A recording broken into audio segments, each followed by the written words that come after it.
ಸ್ನೇಹಿತರೆ ನಮಸ್ಕಾರ. ಹಿಂದೂ ಪಂಚಾಂಗದ ಪ್ರಕಾರ ಜನವರಿ 19ರಿಂದ ಫೆಬ್ರವರಿ 17 ಈ ಅವಧಿಯಲ್ಲಿ ಮಾಘ ಮಾಸ ಇರ್ತದೆ.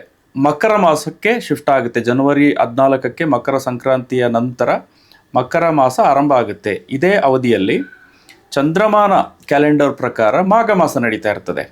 ಸೊ ಈ ಮಾಘ ಮಾಸದಲ್ಲಿ ಕೆಲವೊಂದು ನೀವೇನಾದರೂ ಒಳ್ಳೆ ಕಾರ್ಯಗಳನ್ನು ಮಾಡಬೇಕು ಅಂತಿದ್ರೆ ಅಥವಾ ಯಾವುದೇ ಕೆಲಸ ಕಾರ್ಯಗಳನ್ನು ಕಾರ್ಯಸಿದ್ಧಿ ಅಂತ ಆಗಬೇಕು ಅಂತಿದ್ರೆ ಶುಭ ಮುಹೂರ್ತವನ್ನು ಆಯ್ಕೆ ಮಾಡಿಕೊಂಡ್ರೆ ನಿಮಗೆ ಅದು ಕೆಲಸ ಏನಿದೆಯೋ ಅದು ಸಾಂಗವಾಗಿ ನೆರವೇರುತ್ತೆ ಅನ್ನೋದು ಒಂದು ನಂಬಿಕೆ. ಸೊ ಇದು ಮುಹೂರ್ತದಲ್ಲಿ ಬರುವಂಥ ಒಂದು ಟಾಪಿಕ್ ಇದು. ಇನ್ನು ಮುಹೂರ್ತದಲ್ಲಿ ಸುಮಾರು 21 ವಿಚಾರಗಳು ಬರ್ತದೆ. ಸೊ ಆ 21 ವಿಚಾರಗಳನ್ನು ಅದು ಜಾತಕ, ಅವರ ರಾಶಿ, ಅವರ ನಕ್ಷತ್ರ, ಅದು ಆವತ್ತಿನ ಏನು ಕಾರ್ಯ, ಇದಕ್ಕೆ ಅನುಗುಣವಾಗಿ ಅದೆಲ್ಲವನ್ನು ಚೆಕ್ ಮಾಡಿ ಟೈಮ್ ಅಂತ ಫಿಕ್ಸ್ ಮಾಡಬೇಕಾಗುತ್ತೆ. ಲಗ್ನ ಇಂಥದನ್ನೆಲ್ಲ ಫಿಕ್ಸ್ ಮಾಡಬೇಕಾಗುತ್ತೆ. ಆದರೆ ನಾರ್ಮಲಿ ಮಾಡುವಂಥ ಕೆಲಸಗಳಿಗೆ ತಿಥಿ, ವಾರ, ನಕ್ಷತ್ರ, ಯೋಗ, ಕರಣ ಇದಿಷ್ಟನ್ನು ನಾವು ಮೇಯ್ನಾಗಿ ಫಾಲೋ ಮಾಡಿದ್ರೂ ಸಾಕಾಗುತ್ತೆ. ಸೊ ನಾನೀಗ ಮೇನ್ಲಿ ಮಾಘ ಮಾಸದಲ್ಲಿ ಬರುವಂಥ ಅಂಥ ಪ್ರಶಸ್ತವಾದಂಥ ದಿನಗಳು ಯಾವ್ಯಾವುದಿದೆ ಅನ್ನೋದನ್ನು ಹೇಳ್ತಾ ಹೋಗ್ತೀನಿ. ಮೊದಲನೇದಾಗಿ ಜನವರಿ 21 ಆವತ್ತು ಬುಧವಾರ ಇದೆ. ತಿಥಿ ಬಂದು ತೃತೀಯ, ಧನಿಷ್ಠ ನಕ್ಷತ್ರ ಇದೆ, ಯೋಗ ವ್ಯಾತಿಪಥ ಇದೆ. ವ್ಯಾತಿಪಥ ಬಂದು ಇದು ನೆಗೆಟಿವ್ ಯೋಗ, ಆದರೂ ವಿಷಾಗಟಿ ಅನ್ನೋದೇನಿದೆಯೋ ಇದು ಕಳೆದೋಗಿರುತ್ತದೆ ಬೆಳಗ್ಗೆ ಹೊತ್ತಿಗೆ. ಕರ್ಣ ಬಂದು ತೈತಿಲ ಇದೆ. ಆವತ್ತು ರವಿ ಯೋಗ ಇದೆ. ರವಿ ಯೋಗ ಅನ್ನೋದು ಮುಹೂರ್ತದಲ್ಲಿ ಬರುವಂಥ ಒಂದು ಶುಭ ಯೋಗ, ಬಹಳ ಉತ್ತಮವಾದಂಥ ಯೋಗ. ಸೊ ಆವತ್ತಿನ ದಿನದಂದು ಏನಾದರೂ ನಾವು ಕೆಲಸ ಕಾರ್ಯಗಳನ್ನು ಮಾಡಿದ್ರೆ ಸಾಕಷ್ಟು ನೆಗೆಟಿವ್ ಎಫೆಕ್ಟ್ಗಳು ಮೈಲ್ಡ್ ಆಗುತ್ತೆ ಅಂತ ಹೇಳಲಾಗುತ್ತೆ. ಹಾಗಂತ ಎಲ್ಲ ನಕ್ಷತ್ರದವರಿಗೂ ಆವತ್ತು ದಿನ ಶುಭ ಅಂತ ಇರೋದಿಲ್ಲ. ತಾರಾಬಲ ನೋಡಬೇಕಾಗುತ್ತೆ. ಸೊ ಈ ತಾರಾಬಲದ ವಿಚಾರಕ್ಕೆ ಬರೋದಾದರೆ ಧನಿಷ್ಠ ನಕ್ಷತ್ರದ ದಿನ ಏನಿದೆಯೋ ಆವತ್ತು ಆಶ್ಲೇಷ, ಜ್ಯೇಷ್ಠ, ರೇವತಿ ಈ ನಕ್ಷತ್ರಗಳಿಗೆ ಶುಭ ಇದೆ. ಪುನರ್ವಸು, ವಿಶಾಖ, ಪೂರ್ವಭದ್ರ ಈ ನಕ್ಷತ್ರಗಳಿಗೂ ಶುಭ ಇದೆ. ಆರಿದ್ರ, ಸ್ವಾತಿ, ಶತಭಿಷ ಈ ನಕ್ಷತ್ರಗಳಿಗೂ ಶುಭ ಇದೆ. ರೋಹಿಣಿ, ಹಸ್ತ, ಶ್ರವಣ ಈ ನಕ್ಷತ್ರಗಳಿಗೂ ಶುಭ ಇದೆ. ಭರಣಿ, ಪುಬ್ಬ ಮತ್ತು ಪೂರ್ವಾಷಾಢ ಈ ನಕ್ಷತ್ರಗಳಿಗೂ ಕೂಡ ಶುಭ ಇದೆ. ಉಳಿದ ನಕ್ಷತ್ರಗಳಿಗೆ ಈ ದಿನ ಏನಿದೆ ಅದು ಪ್ರಶಸ್ತವಾಗಿರೋದಿಲ್ಲ, ಯಾಕೆಂದರೆ ತಾರಾಬಲ ಇರೋದಿಲ್ಲ. ಇನ್ನು 2ನೇ ದಿನಾಂಕ ಬಂದು ಜನವರಿ 25 ಅವತ್ತು ಭಾನುವಾರ ಇದೆ. ತಿಥಿ ಸಪ್ತಮಿ ಇದೆ. ನಕ್ಷತ್ರ ರೇವತಿ ಇದೆ. ಯೋಗ ಸಿದ್ಧ ಯೋಗ ಇದೆ. ಗರಜ ಕರ್ಣ ಇದೆ. ಅವತ್ತು ರಥಸಪ್ತಮಿ ಇದೆ. ಜೊತೆಗೆ ಸರ್ವಾರ್ಥ ಸಿದ್ಧಿ ಯೋಗ ಇದೆ. ಭದ್ರ ಯೋಗ ಇದೆ. ರವಿ ಯೋಗನೂ ಇದೆ. ಸೊ ಇದು ಬಂದು ಸರ್ವಾರ್ಥ ಸಿದ್ಧಿ ಯೋಗ ಅನ್ನೋದು ಕೂಡ ಬಹಳ ಒಂದು ಉತ್ತಮವಾದಂಥ ಯೋಗ. ಸೊ ಭದ್ರ ಯೋಗನೂ ಬಹಳ ಉತ್ತಮವಾದಂಥ ಯೋಗ, ರವಿ ಯೋಗನೂ ಉತ್ತಮವಾದಂಥ ಯೋಗ. ಸೊ ಆವತ್ತಿನ ದಿನ ಬಹಳಷ್ಟು ವಿಚಾರಗಳಲ್ಲಿ ಇದು ಪ್ರಶಸ್ತವಾಗಿದೆ ಅಂತ ಹೇಳ್ಬೋದು. ಹಾಗೆಯೇ ಇದು ಈ ದಿನ ಏನಿದೆ ಅದು ಎಲ್ಲ ನಕ್ಷತ್ರಗಳಿಗೂ ಸೂಟೇಬಲ್ ಅಂತ ಅಲ್ಲ. ಇಲ್ಲೂ ತಾರಾಬಲ ನೋಡಬೇಕಾಗುತ್ತೆ. ಪ್ರಧಾನವಾಗಿ ಪುಷ್ಯ, ಅನುರಾಧ, ಉತ್ತರ ಭಾದ್ರ ಈ ನಕ್ಷತ್ರಗಳಿಗೆ ಶುಭ ಇದೆ. ಆರಿದ್ರ, ಸ್ವಾತಿ, ಶತಭಿಷ ಈ ನಕ್ಷತ್ರಗಳಿಗೂ ಶುಭ ಇದೆ. ರೋಹಿಣಿ, ಹಸ್ತ, ಶ್ರವಣ ಈ ನಕ್ಷತ್ರಕ್ಕೂ ಶುಭ ಇದೆ. ಭರಣಿ, ಪುಬ್ಬ, ಪೂರ್ವಾಷಾಢ ಈ ನಕ್ಷತ್ರಗಳಿಗೂ ಶುಭ ಇದೆ. ಅಶ್ವಿನಿ, ಮಕ ಮತ್ತು ಮೂಲ ಈ ಎಷ್ಟು ನಕ್ಷತ್ರಗಳಿಗೂ ಶುಭ ಇದೆ. ಉಳಿದ ನಕ್ಷತ್ರಗಳಿಗೆ ಈ ದಿನದಲ್ಲಿ ತಾರಾಬಲ ಇರೋದಿಲ್ಲ. ಇನ್ನು ಜನವರಿ 28 ಅವತ್ತು ಬುಧವಾರ ಇದೆ. ತಿಥಿ ದಶಮಿ ಇದೆ. 9:30 ಅವತ್ತು ಆ್ಯಕ್ಚುಲಿ ಕೃತಿಕಾ ನಕ್ಷತ್ರ ಇರೋದು, ಆದರೆ 9:30 ನಂತರ ರೋಹಿಣಿ ನಕ್ಷತ್ರ ಆರಂಭ ಆಗುತ್ತೆ. ಸೊ ಹಂಗಾಗಿ 9:30 ನಂತರದ ಸಮಯವನ್ನು ಆಯ್ದುಕೊಳ್ಬೋದು. ಬ್ರಹ್ಮ ಯೋಗ ಇದೆ. ಗರಜಕರ್ಣ ಇದೆ. ಅವತ್ತು ಕೂಡ ಸರ್ವಾರ್ಥ ಸಿದ್ಧಿ ಯೋಗ ಇದೆ. ರವಿ ಯೋಗ ಇದೆ. ಭದ್ರ ಯೋಗನೂ ಇದೆ. ಸೊ ತಾರಾಬಲ ಯಾವ್ಯಾವ ನಕ್ಷತ್ರಗಳಿಗಿದೆ ಅಂತ ನೋಡೋದಾದ್ರೆ ಪುಷ್ಯ, ಅನುರಾಧ, ಉತ್ತರ ಭಾದ್ರ ಈ ನಕ್ಷತ್ರಗಳಿಗೆ ತಾರಾಬಲ ಇದೆ. ಆರಿದ್ರ, ಸ್ವಾತಿ, ಶತಭಿಷ ಈ ನಕ್ಷತ್ರಗಳಿಗೂ ತಾರಾಬಲ ಇದೆ.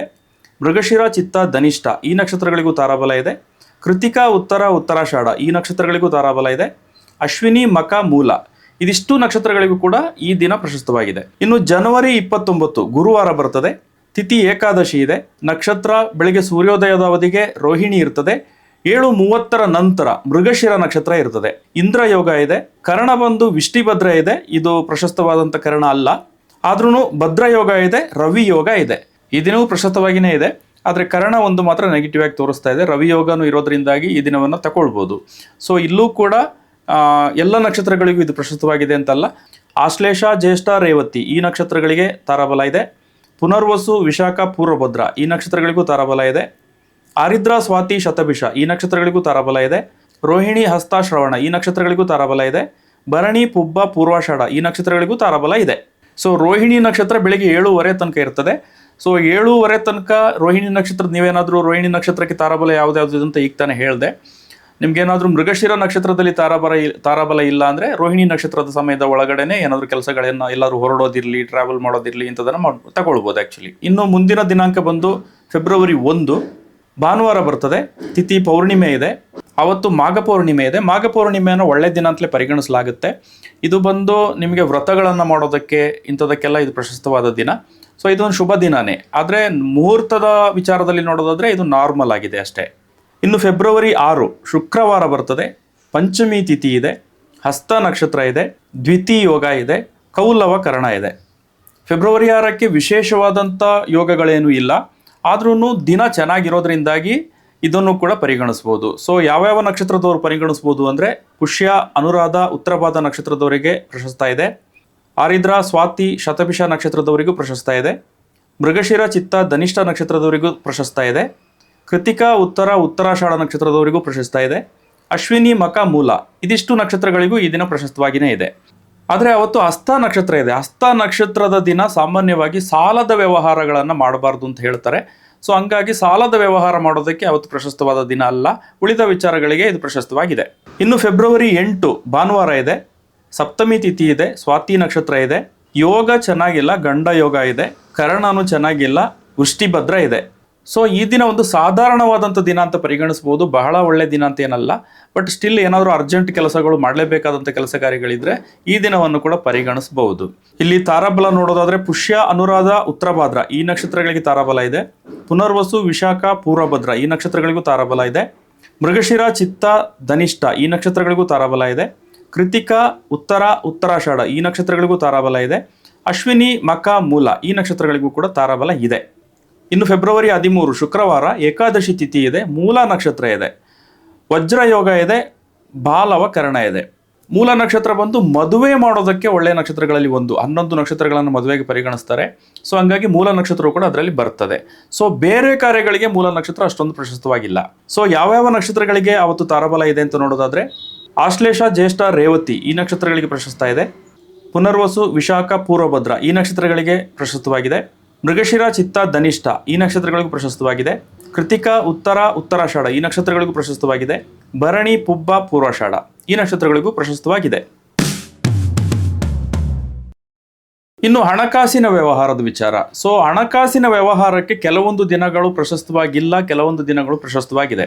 ಸೊ ನಾನು ಆಗಲೇ ಹೇಳ್ದಂಗೆ ಫೆಬ್ರವರಿ 6ನೇ ತಾರೀಕು ಹಸ್ತ ನಕ್ಷತ್ರ ಇರೋದ್ರಿಂದಾಗಿ ಆವತ್ತಿನ ದಿನ ಯಾವುದೇ ಹಣಕಾಸಿನ ವ್ಯವಹಾರ ಮಾಡದಿರೋದು ಒಳ್ಳೆಯದು. ಮೇನ್ಲಿ ಸಾಲ ತಗೊಳ್ಳೋದು ಒಳ್ಳೆಯದಲ್ಲ. ಮತ್ತು ಫೆಬ್ರವರಿ 9ಕ್ಕೆ ವೃದ್ಧಿ ಯೋಗ ಇದೆ. ಅವತ್ತು ಕೂಡ ಸಾಲ ತಗೊಳ್ಳೋದು ಒಳ್ಳೆಯದಲ್ಲ. ಸಾಲ ತಗೊಳ್ಳೋದು ಒಳ್ಳೆಯದಲ್ಲ. ಹಂಗೇನೆ ಯಾರಿಗಾದ್ರೂ ನೀವು ಹಣ ಕೊಡುವಂಥದ್ದಿದ್ರೆ, ಏನಾದರೂ ನೀವು ಮನೆಯಿಂದ ಹೊರಗಡೆ ಕೊಡುವಂಥದ್ದಿದ್ರೆ ಅವತ್ತು ಕೂಡ ಕೊಡದೇ ಇರೋದು ಒಳ್ಳೆಯದು. ಸೋಮವಾರ ಬರ್ತದೆ ಅವತ್ತು.